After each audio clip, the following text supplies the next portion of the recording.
In 2016, astronomers spotted this and named it TRAPPIST-1. It's that faint red dot. It is a star, but a small one.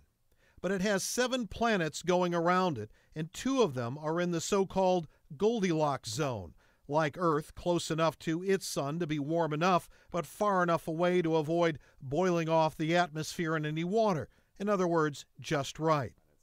A lot's happened in the last year. Right now, what we do know about these planets is we know their sizes. The recent measurement we made has given us an estimate of their masses. We don't know the atmospheric compositions yet. Eric Agel is a University of Washington astrophysicist who's collaborating with scientists in Europe and the U.S. on this project.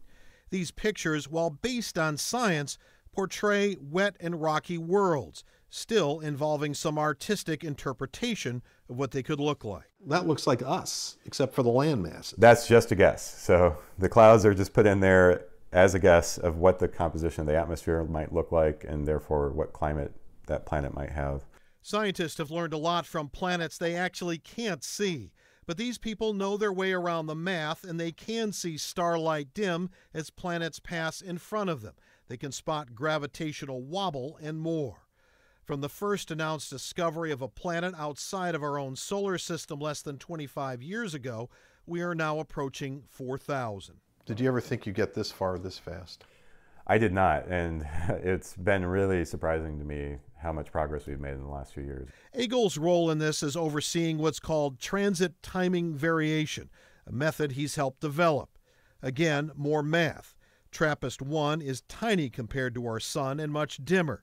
Its planets are orbiting their star in a matter of 20 days or so, far shorter than an Earth year of 365, which all makes this system so much easier to study. The interesting thing about these planets is that they are orbiting so quickly and they're packed so closely that we can measure the dynamical attraction of these planets via gravity on one another. So by studying these really small stars, my colleagues were able to find small planets because the smaller the star is, the bigger the shadow a planet casts as it passes in front of the star.